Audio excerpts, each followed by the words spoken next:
Página de abertura. Do livro Ceifa de Luz, psicografado por Francisco Cândido Xavier, pelo Espírito Emmanuel. Número da mensagem: 41. Título: Recursos. Tende cuidado e guardai-vos de toda e qualquer avareza, porque a vida de um homem não consiste na abundância dos bens que ele possui. Jesus, Lucas 12:15.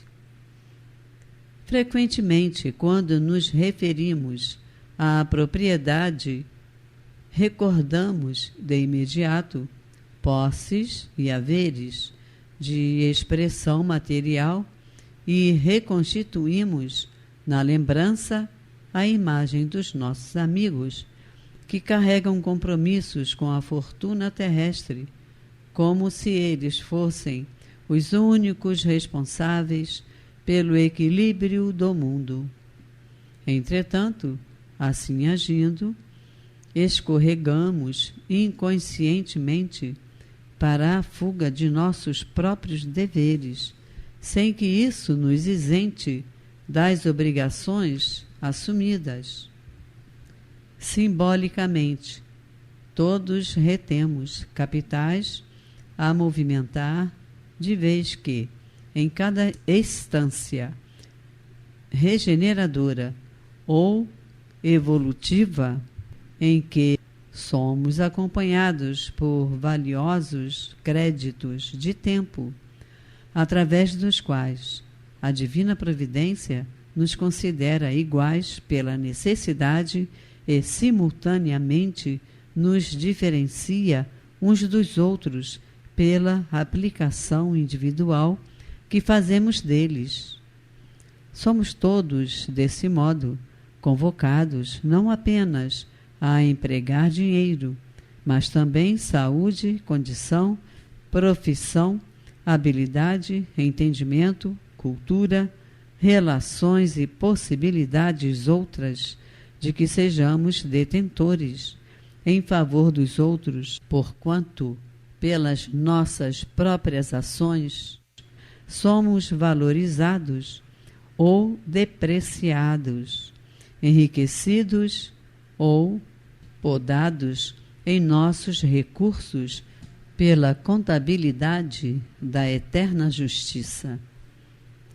Permaneçamos assim atentos às menores oportunidades de ajudar que se nos ofereçam na experiência cotidiana, aproveitando-as quanto possível, porque se as nossas reservas de tempo estão sendo realmente depositadas no fundo de serviço ao próximo, no banco da vida, a carteira do suprimento espontâneo nos enviará, estejamos onde estivermos, os dividendos de auxílio e felicidade a que tenhamos direito, sem que haja de nossa parte nem mesmo a preocupação de sacar.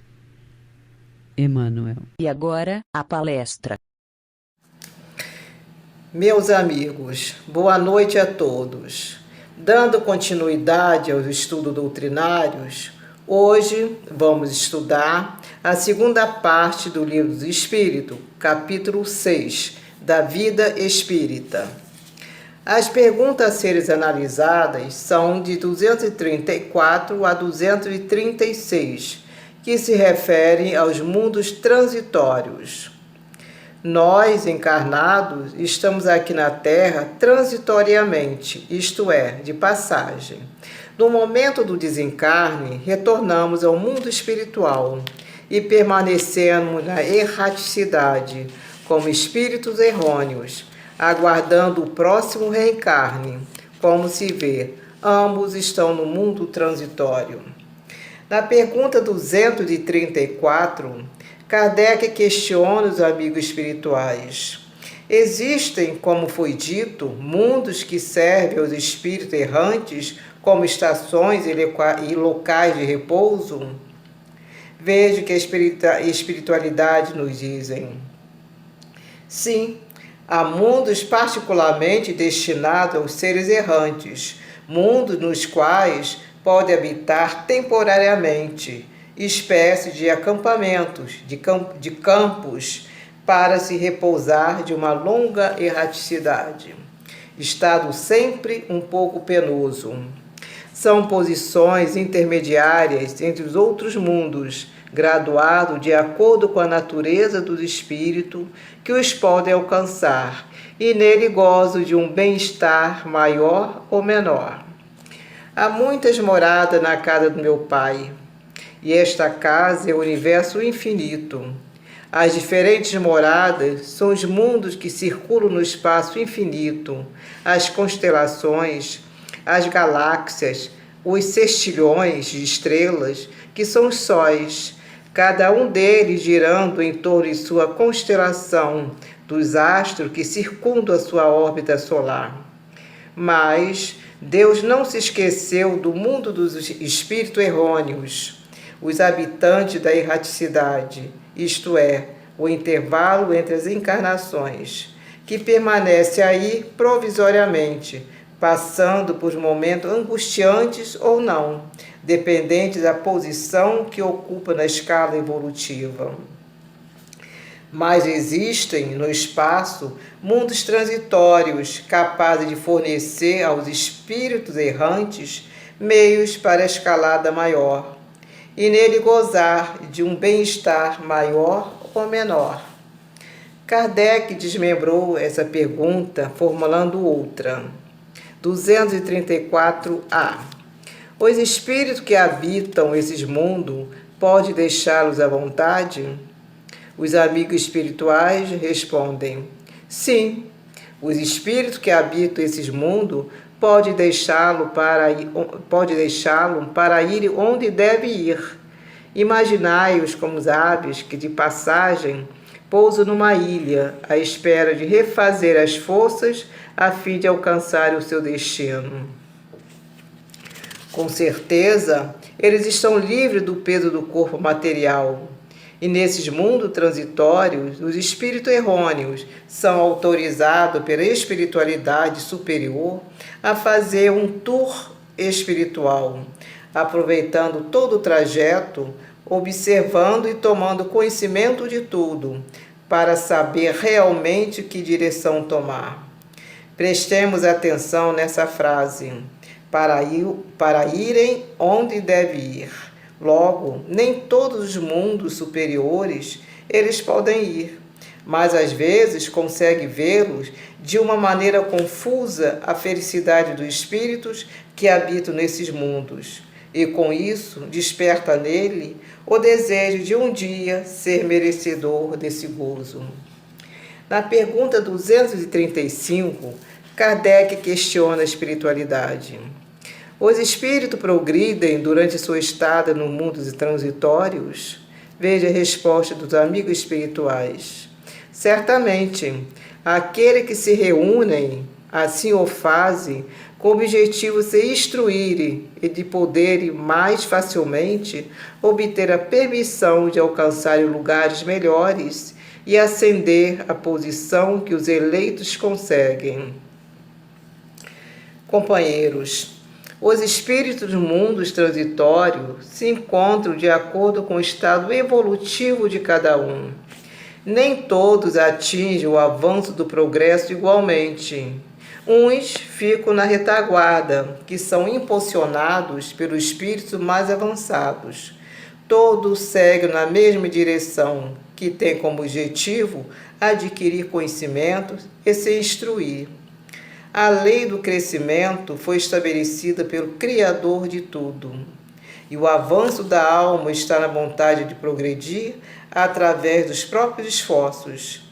Os espíritos evoluídos os ajudam a ir em busca de ambientes saudáveis, despertando a felicidade e o contentamento, irradiando em todos os pontos.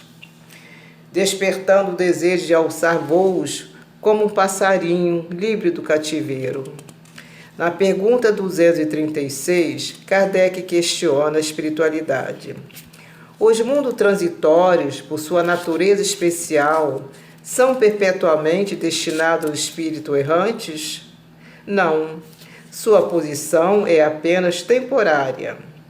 Companheiros, os espíritos errôneos ou erráticos são os espíritos encarnados que retornaram ao mundo espiritual e permanecem nesse estado somente o tempo necessário para se melhorarem, e isso acontece no intervalo das existências corpóreas. Na erraticidade, ele tem também missão a cumprir como nós. Executa a vontade de Deus e sua missão está sempre voltada para o bem. Ajuda também no progresso da humanidade. O espírito puro não habita nos mundos transitórios, pois já percorreram toda a escala evolutiva. Não precisa mais do reencarne, somente em caso de missão. A 236A. São eles, ao mesmo tempo, habitados por seres corporais? Não. Sua superfície é estéril. Aqueles que os habitam não têm necessidade de nada. 236b.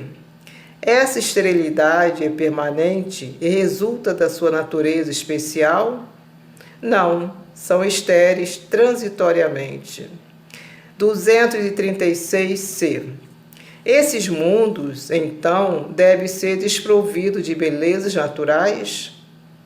A natureza se traduz pelas belezas da imensidade, que não são menos admiráveis das que chamais de belezas naturais. A 236d. Uma vez que o estado desses mundos é transitório, nossa terra estará um dia entre eles? Já esteve. 236 é. Em que época? Durante a sua formação. Companheiros, Deus é a inteligência suprema do universo. Nada criaria sem uma utilidade. Os espíritos errôneos habitam transitoriamente nesse mundo, em companhia de vários espíritos de inúmeras naturezas. Por vezes, permanecem em espírito, pois essas moradas do universo não se encontram preparadas para receber corpos materiais. Somente com as dobras do tempo e bênção do Criador vão se preparando gradativamente para tal empreendimento. Kardec questiona se essa produção nula é permanente. A espiritualidade nos informa negativamente, pois tudo evolui, é da lei do progresso.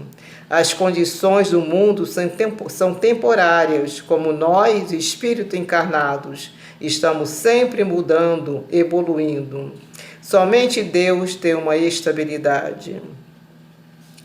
Diante da nossa visão bastante limitada, parece que tudo está parado, mas os espíritos superiores trabalham ativamente nas profundezas do universo. Lembrei da pergunta 621 do Livro dos Espíritos, onde Kardec questiona a espiritualidade.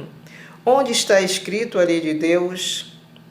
A espiritualidade respondeu com uma única palavra: na consciência.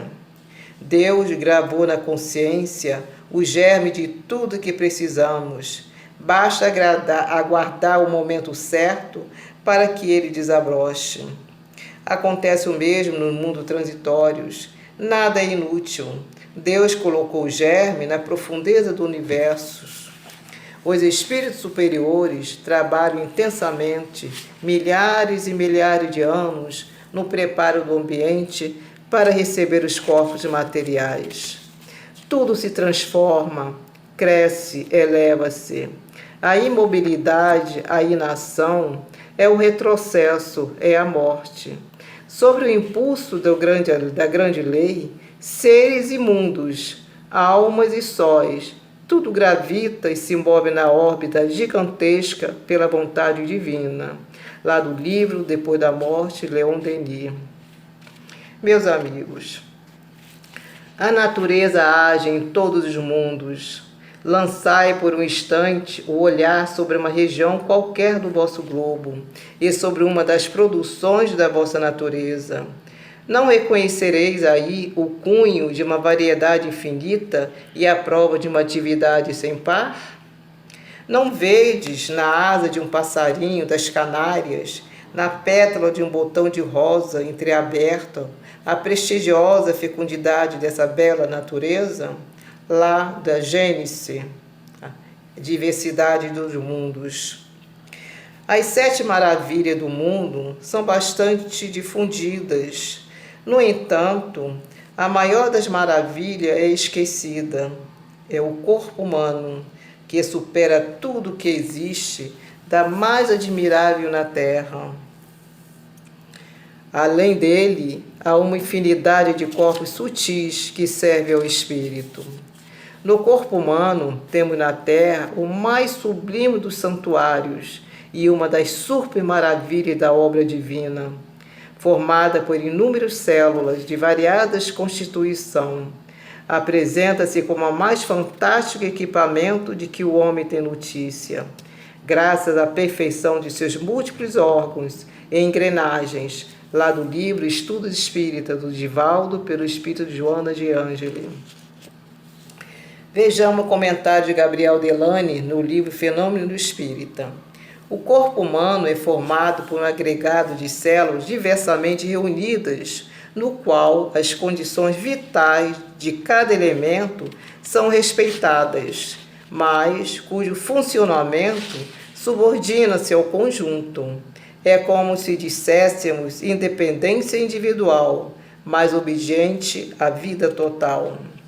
O homem estraga seu veículo físico por desconhecer suas funções. Portanto, cuidemos do nosso corpo, pois é a maior maravilha da natureza que Deus nos presenteou. Lembro-me de que ouvi do saudoso estilista Clodovil essa frase: meu corpo é a catedral da minha alma. A pergunta 236 é o resumo que Kardec faz referente aos mundos transitórios, o que já foi estudado. A espiritualidade nos informa que a Terra já esteve nos mundos transitórios durante a sua formação. Vejamos o relato de Kardec. Nada é inútil na natureza. Cada coisa tem o seu objetivo, a sua destinação. Nada está vazio. Tudo é habitado. A vida está em toda parte. Deus é a inteligência suprema, causa primeira de todas as coisas. Nosso Pai não criaria nada que não tivesse um objetivo, uma meta a alcançar. Nada é inútil na natureza, não existe o vácuo, tudo é habitado. A vida está em toda parte. Entretanto, nós encarnados encontramos criaturas que preferem viver na inutilidade. No Livro dos Espíritos, pergunta 574, o codificador questiona a espiritualidade. Qual pode ser a missão das pessoas voluntariamente inúteis sobre a Terra? Eis a resposta dos amigos espirituais. Há, efetivamente, pessoas que não vivem senão para si mesmas e não sabem se tornar úteis para nada. São pobres seres que é preciso lamentar, porque expiarão sua inutilidade voluntária e seu castigo começa, frequentemente, desde esse mundo, pelo tédio e pelo desgosto da vida. Ao retornar à pátria espiritual, leva consigo a ociosidade e a inutilidade com sofrimento. Começa a perceber o quanto poderia ajudar o outro e não o fez. Com tanto utensílio inútil em casa que poderia ser utilizado na casa alheia. Devemos transformar os objetos inúteis para nós em forças vivas do bem. Antes mesmo da formação dos seres orgânicos sobre essa massa indefinida, os elementos se encontravam completamente desordenados, mas a vida estava presente. e todo esse ambiente confuso encontrava proteção divina. É muita pretensão dos terráqueos achar que entre bilhões de mundos que circulam na imensidade, a Terra seria a única que tivesse o privilégio exclusivo de ser habitado. Deus ama a todos. Meus amigos, não existe a morte, tudo é vida, e juntamente com o amor que dinamizam todo o universo. Será que Deus criou os outros mundos somente para agraciar os nossos olhos? Não. Tudo na vida tem uma finalidade e a sabedoria divina brilha em todas as suas obras. Observe a natureza. Todos os seres viventes, apropriados a esse meio, algo de sublime tem como missão. Portanto, não existe mundos impróprios à vida material. Finaliza aqui o estudo de hoje. Que Jesus nos abençoe.